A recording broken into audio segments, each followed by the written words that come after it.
Baik pemirsa, kembali lagi di acara Bina Iman dan Islam. Baik Sad, tadi ini kita udah membicarakan sampai Nabi Adam katanya diturunkannya di India. Ya, Nah itu kelanjutannya gimana Sad? ya. Jadi sebagian pertanyaan orang itu, apalagi yang agak dalam tanda petik ya, sentimen terhadap penjelasan atau fakta bahwa nabi-nabi yang tadi kita bahas itu adalah rata-rata atau hampir seluruhnya mereka hidup ya Di Timur berdakwahnya Tengah. di Timur Tengah. Ya. Ya. Nah, ada orang yang bertanya, apa kan kalau sekarang itu dibandingkan dengan seluruh penduduk bumi yang ada ini, paling banyak kan justru bukan di Iya, Timur ada Tengah. Cina, ada India, Cina, ada di India, di Amerika, ya. bahkan Indonesia pun juga masih termasuk Iya, 5 besar lah ya. 5 besar Penduduk penduduk terbesar terbanyak kan. ya. Apakah di tempat-tempat ini turunkan para nabi? Nah itu Sad, gimana Ya kan? tuh? Apakah di Cina ada nabi? Di Betul. negara-negara lain? Bahkan orang yang bertanya itu dengan tendensi, wah ini justru di tempat yang banyak penduduknya ini kan, ya harusnya banyak nabi dong gitu menurut mereka ya. Nah jawabannya gimana sebetulnya? Kalau kita merujuk ke dalam Al-Quran, ya karena Al-Quran ini kitab hidayah, kitab petunjuk ya. Quran itu memang berisi tentang ilmu pengetahuan, berisi tentang sejarah ya. Al-Quran itu berisi tentang hukum-hukum. Tetapi pada dasarnya itu Al-Quran itu adalah kitab hidayah.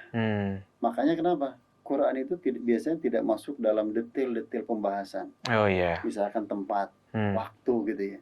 Bahkan nama itu juga kadang-kadang disamarkan. Kenapa? Agar manusia itu fokus mengambil hikmah, ibroh. Ya. Rambu-rambu hidayahnya apa? Bukan kejadian atau tempatnya tadi itu. Nah, termasuk di sini ya. Dalam masalah Nabi dan Rasul, Al-Quran itu menyebutkan a'udzubillahi minasyaitonirrajim wa rusulan qad qasasnahum 'alaika min qabl ya. Jadi firman Allah dalam surat An-Nisa ya kalau tidak salah. Allah itu sudah mengutus ya para rasul dan nabi-nabi tentu saja sebelum Nabi Muhammad SAW ya. Tetapi sebagian itu diceritakan oleh Allah, dikisahkan di dalam Al-Quran. Ya. Wa rusulan lam naqsussum alaihim. Tetapi juga ada rasul-rasul, bahkan Allah nyebutnya bukan hanya nabi, rasul ya, yang tidak dikisahkan gitu. Berarti apa? Dalam hal ini ada kemungkinan. Iya, ada kemungkinan ya. Tidak dengan bahasa Al-Quran ini ada kemungkinan ada nabi dan rasul yang mungkin diturunkan bukan di Timur Tengah. Ya. Jadi jawaban dari pertanyaan tadi yang bahkan sebagian ya bertanya dengan nada sentimen itu sebetulnya bisa terjawab dengan Al-Quran. Ya. Berarti kalau di Nusantara gimana Ustaz? Apakah sama? Nabi ada diutusnya kita tidak Nusantara? Bisa menafikan secara mutlak ya. Selama tidak ada dalil yang mengkhususkan tentang firman Allah Subhanahu wa taala, dan di dalam ayat lain juga disebutkan sama ya. Di dalam surat Al-Ahzab kalau tidak salah ya, juga sama. Hampir mirip dengan ayat tadi. Allah telah mengutus para rasul ya sebelum Nabi Muhammad SAW, tetapi sebagian disebutkan, sebagian tidak dijelaskan. Berarti makanya dalam hal iman kepada Nabi dan Rasul itu, dalam hal tafsilinya itu, detailnya kita diarahkannya kepada 25 Nabi dan Rasul. Iya. Berarti, tadi disebutkan juga bahwa 25 Nabi itu yang dikisahkan di dalam Al-Quran. Dan kalau nggak salah, berapa persen? 1/3 Al-Quran isinya kisah kalau nggak salah ya? Ya, kurang lebih. Karena Al-Quran itu kan banyak kisah. Ya. Oh gitu. Kisah para nabi, kisah rasul, kisah orang-orang soleh zaman dahulu. Iya, termasuk kisah umat-umat yang membangkang, yang tidak beriman kepada Allah kan begitu. Oh iya, ada keluarga Ali Imran saja. Betul. Ada Luqman juga kan ya. Ya. Jadi penting dan menjadi pertanyaan besar gitu bagi kita seharusnya ketika Al-Quran ya kitab suci kita dan kitab hidayah kita itu dipenuhi dengan cerita-cerita, kisah-kisah para nabi, para rasul tadi, orang-orang terdahulu itu. Kenapa? Nah, harusnya ada ada, kalau bahasa ulama itu al-qalbu dzaki, hati pintar kita itu harusnya bertanya-tanya. Bertanya-tanya artinya untuk apa? Berarti Allah ini ada maksud.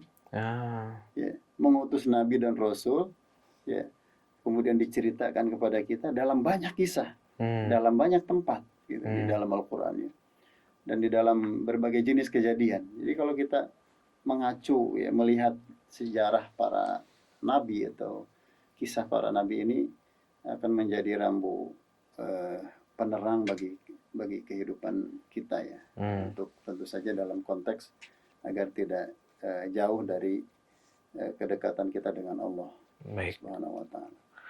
Nah, kan kadang tuh kalau kita ngebaca sosok seseorang nih, baca kisah seseorang nabi itu khususnya, kita tuh punya atau muncul rasa gairah, wah, jadi pengen niru nabi dan sebagainya. Nah, sebetulnya boleh nggak, Zat, kita mengkhususkan ngefans gitu, tanda kutip, ke salah satu nabi gitu, selain Nabi Muhammad, ya, ke 24 nabi yang lainnya gitu? Iya. Ngefans itu mungkin bahasa anak muda. Sebetulnya dalam bahasa Al-Qur'annya kalau dalam ayat Al-Qur'an disebutkan, ya, ulaikal ladzina hadahumullah. Pertama diberikan oleh Allah Subhanahu wa Ta'ala penegasan bahwa para nabi, para rasul itu adalah orang-orang yang sudah Allah berikan petunjuk. Artinya jalan hidupnya itu lurus. Apa berhenti di situ? Enggak. Tadi diarahkannya apa? Fabihudahum muqtadih, gitu. Dengan petunjuk-petunjuk mereka, ya, uswah-uswah teladan dalam kehidupan mereka itu ikuti, iktadih, gitu. Nah, itulah barangkali bahasa ngefans itu memang kita harus ngefans dengan Nabi, ya. Dengan Nabi mana? Nabi terutama yang secara detail, ya, rinci itu 25 Nabi. Karena kalau Nabi yang nggak disebutkan, ya kita juga tidak tahu. Kurang familiar, ya, kisahnya seperti apa. Kita juga tidak tahu apa itu Nabi atau bukan, kan. Nah, jadi kalau misalkan dengan salah satu silakan. Tetapi jangan membatasi. Misalkan saya mau sukanya cuma dengan Nabi ini aja, yang Nabi sana enggak bisa. Fabihudahum. Dengan petunjuk rambu-rambu hidup mereka itu, teladan mereka itu, iktadi. Baik. Ikuti, tiru, gitu, ya. Ngepen silahkan. Baik, pemirsa, ini semakin seru dan kita akan membahas mengenai tema tadi, mengapa rahasia Palestina jadi negeri para nabi.